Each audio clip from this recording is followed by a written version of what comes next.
Hello ಮಕ್ಕಳ, ಇದು ತುಂಬ ಸರ್ಚಿಂಗ್ ವೀಡಿಯೋಸಲ್ಲಿ ಒಂದಾಗಿದ್ದರಿಂದ ನಾನು ಇದನ್ನು ಬರೆದು ಅಪ್ಲೋಡ್ ಮಾಡಿದ್ದೀನಿ.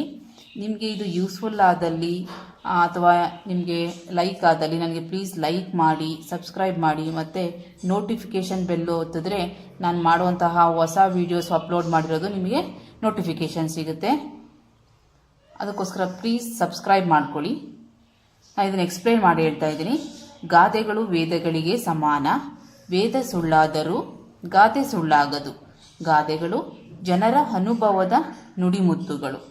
ಪ್ರಸ್ತುತ ಗಾದೆ ಬೆಳ್ಳಗಿರುವುದೆಲ್ಲ ಹಾಲಲ್ಲ ಎಂಬುದು ಒಂದು ಜನಪ್ರಿಯ ಗಾದೆಯಾಗಿದೆ. ಇದು ಈ ಪ್ರತಿ ಗಾದೆಗೂ ಇದನ್ನು ಇಂಟ್ರೊಡಕ್ಷನ್ ನೀವು ಬರೀಲೇಬೇಕಾಗುತ್ತೆ. ನೆಕ್ಸ್ಟ್, ವಸ್ತುವಿನ ಮತ್ತು ವ್ಯಕ್ತಿಯ ಹೊರ ಬಣ್ಣವನ್ನು ನೋಡಿ ಬೆಲೆ ಕೊಡುವುದು, ಗೌರವಿಸುವುದು ಅಪಾಯಕಾರವೆಂದು ಈ ಗಾದೆ ಹೇಳುತ್ತಿದೆ. ಅಂದರೆ ನಾವು ಯಾವುದೇ ಒಂದು ವಸ್ತುವನ್ನಾಗಲಿ ಅಥವಾ ವ್ಯಕ್ತಿಯನ್ನಾಗಲಿ ನೋಡಿದ ತಕ್ಷಣ ಅದು ನಂಬಬಾರದು ಅಂತ ಅರ್ಥ. ಹೊರಗಡೆ ನೋಡಿದ ತಕ್ಷಣ ಅವ್ರು ಹಾಗೇ ಇರ್ತಾರೆ ಅಥವಾ ಆ ವಸ್ತು ಹಾಗೇ ಇದೆ ಅಂತ ನೋಡೋದು ಅಪಾಯಕಾರಿ. ಬುದ್ಧಿವಂತಿಕೆ, ಎಚ್ಚರಿಕೆ, ವಿಮರ್ಶೆಯ ಪ್ರಜ್ಞೆಯನ್ನು ಯಾರು ಬೆಳೆಸಿಕೊಳ್ಳುತ್ತಾರೋ ಅವರಿಗೆ ಮಾತ್ರ ಬದುಕಿನಲ್ಲಿ ಸೋಲಾಗುವುದಿಲ್ಲ. ಅಂದರೆ ನೋಡಿದ್ದನ್ನ ಹಾಗೆ ಇದೆ ಅಂತ ನಂಬ್ಕೊಳ್ಳೋದು ಬದಲು ಬುದ್ಧಿವಂತಿಕೆಯಿಂದ ಅಥವಾ ಅದನ್ನ ಹುಷಾರಾಗಿ ಎಚ್ಚರಿಕೆಯಿಂದ ವಿಮರ್ಶೆ, ಅದು ಸರಿನಾ ತಪ್ಪಾ, ಅವ್ರು ಹೇಳ್ತಿರೋ ಸರಿನಾ ತಪ್ಪಾ, ಅಥವಾ ಆ ವಸ್ತು ಹೇಗೆ ಅಂತೆಲ್ಲ ತಿಳ್ಕೊಂಡು ಪ್ರಜ್ಞೆಯಿಂದ ಆ ಪ್ರಜ್ಞೆಯನ್ನು ಯಾರು ಬೆಳೆಸಿಕೊಳ್ತಾರೋ ಅವರಿಗೆ ಮಾತ್ರ ಬದುಕಿನಲ್ಲಿ ಸೋಲಾಗುವುದಿಲ್ಲ. ಅಂದರೆ ಅವ್ರು ಮೋಸ ಹೋಗೋಲ್ಲ ಅಥವಾ ಸೋಲಾಗೋದಿಲ್ಲ ಅಂತ ಅರ್ಥ. ಗುಣವನ್ನು ತಿಳಿಯದೆ ವ್ಯಕ್ತಿಯನ್ನಾಗಲಿ ವಸ್ತುವನ್ನಾಗಲಿ ನಂಬಿ ವ್ಯವಹರಿಸಿದರೆ ಯಾರ್ಯಾರು ಎಂತೆಂತಹ ದುಃಖವನ್ನು ಎದುರಿಸಬಹುದೆಂದು ಯಾರು ಹೇಳಲಾಗದು. ಆದುದರಿಂದ ಪರೀಕ್ಷೆಯಾಗದ ಹೊರತು ವ್ಯವಹಾರವನ್ನು ಮುಂದುವರಿಸುವುದು ಕ್ಷೇಮವಲ್ಲವೆನ್ನಬಹುದು. ಆದ್ದರಿಂದ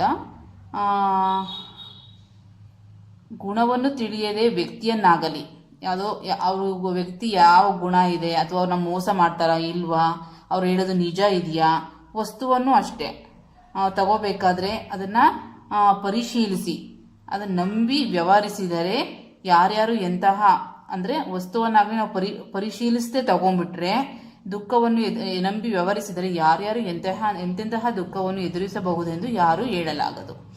ಆದ್ದರಿಂದ ಪರೀಕ್ಷೆಯಾಗದ ಹೊರತು ವ್ಯವಹಾರವನ್ನು ಮುಂದುವರಿಸುವುದು ಕ್ಷೇಮವಲ್ಲವೆನ್ನಬಹುದು.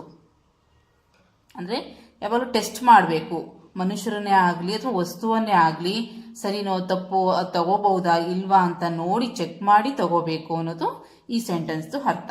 ಹಾಲು ಬೆಳ್ಳಗಿರುತ್ತದೆ, ಇದರಂತೆ ಸುಣ್ಣದ ನೀರು ಸಹ ಬೆಳ್ಳಗಿರುತ್ತದೆ. ಎರಡು ವೈಟ್ ಕಲರೇ ಇರುತ್ತೆ. ಸೂಕ್ಷ್ಮವಾಗಿ ಗಮನಿಸದೆ ಹೋದರೆ ಹಾಲು ಯಾವುದು, ಸುಣ್ಣದ ನೀರು ಯಾವುದು ಎಂದು ತಿಳಿಯುವುದಿಲ್ಲ. ನಾವು ಕರೆಕ್ಟಾಗಿ ಅಲ್ಲೇ ಗಮನಿಸಲಿಲ್ಲ ಅಂದರೆ ಎರಡು ವೈಟ್ ಕಲರ್ ಇರೋದ್ರಿಂದ ನಾವು ಕನ್ಫ್ಯೂಸ್ ಆಗೋ ಚಾನ್ಸಸ್ ಇರುತ್ತೆ, ಮೋಸ ಹೋಗೋ ಚಾನ್ಸಸ್ ಇರುತ್ತೆ. ಅದಕ್ಕೋಸ್ಕರ ಸೂಕ್ಷ್ಮವಾಗಿ ಗಮನಿಸಬೇಕು. ಸುಣ್ಣದ ನೀರು ಯಾವುದೆಂದು ತಿಳಿಯುವುದಿಲ್ಲ. ಹಾಲನ್ನು ಸುಣ್ಣದ ನೀರೆಂದು ಭಾವಿಸಿ ಉಪಯೋಗಿಸಿದರೆ ಹಣ ಹಾಳಾಗುತ್ತದೆ. ಆದುದರಿಂದ ವಸ್ತು ಪ್ರಜ್ಞೆ ಅವಶ್ಯಕ. ಅಂದರೆ ನಾವು ಹಾಲನ್ನು ಸುಣ್ಣದ ನೀರೆಂದು ಭಾವಿಸಿ ಉಪಯೋಗಿಸಿದರೆ ಹಣ ಹಾಳಾಗುತ್ತದೆ. ಆದ್ದರಿಂದ ಅಥವಾ ಹಾಲನ್ನು ಸುಣ್ಣದ ನೀರು ಅಥವಾ ಸುಣ್ಣದ ನೀರು ಹಾಲಂತೂ ಎರಡನ್ನೂ ಕನ್ಫ್ಯೂಸ್ ಮಾಡಿಕೊಂಡಾಗ ಹಣ ಹಾಳಾಗುತ್ತದೆ ಮತ್ತು ಕೆಲವು ಸರಿ ಆರೋಗ್ಯನೂ ಹಾಳಾಗೋ ಚಾನ್ಸಸ್ ಇರುತ್ತೆ. ಅದರಿಂದ ವಸ್ತು ಪ್ರಜ್ಞೆ ಅಂದರೆ ವಸ್ತುವನ್ನು ನೋಡಿದ ತಕ್ಷಣ ಇದು ಹಾಲ ಅಥವಾ ಇದು ಸುಣ್ಣದ ನೀರು, ಎರಡು ವೈಟ್ ಕಲರ್ ಇದೆ ಅಂದ ತಕ್ಷಣ ಕನ್ಫ್ಯೂಸ್ ಆಗೋದು ಬೇಡ ಅನ್ನೋದು ಈ ಸೆಂಟೆನ್ಸು ಅರ್ಥ. ಪ್ರಪಂಚದಲ್ಲಿ ಗೋಮುಖ ವ್ಯಾಘ್ರಗಳುಂಟು. ಅತಿಯಾದ ವಿನಯ ತೋರಿಸಿ ಆಗಬೇಕಾದ ಕೆಲಸ ಆಗುವ ತನಕ ಹೊಗಳಿ ಅನಂತರ ಕೈಕೊಟ್ಟು ಹೋಗಬಹುದು. ಈ ಬಗೆಯಾದ ನಡವಳಿಕೆಯಿಂದ ಮಾನಸಿಕ ಆಘಾತ ಉಂಟಾಗಬಹುದು. ಪ್ರಪಂಚದಲ್ಲಿ ತುಂಬ ಮೋಸ ಮಾಡೋ ಗೋಮುಖ ವ್ಯಾಘ್ರಗಳುಂಟು. ಅವರು ಗೋಮುಖ ವ್ಯಾಘ್ರ ಮೇಲ್ ನೋಡೋಕ್ಕೆ ಒಂಥರ ಇರ್ತಾರೆ, ಒಳಗಡೆ ಇನ್ನೊಂದು ಥರ ಇರ್ತಾರೆ. ಅವ್ರ ಮನಸ್ಸಿನಲ್ಲೇ ಬೇರೆ ಇದಿರುತ್ತೆ. ಅತಿಯಾದ ವಿನಯ ತೋರಿಸಿ ಅಂದರೆ ನಾವು ತುಂಬ ಒಳ್ಳೆಯವರು ಅಂತ ಹೇಳಿ ತೋರಿಸ್ಕೊಂಡು ನೀವು ಕೆಲಸ ಆಗುವ ತನಕ ಹೊಗಳಿ ಅನಂತರ ಕೈಕೊಟ್ಟು ಹೋಗಬಹುದು. ಈ ಬಗೆಯಾದ ನಡವಳಿಕೆಯಿಂದ ಮಾನಸಿಕ ಆಘಾತ ಉಂಟಾಗಬಹುದು.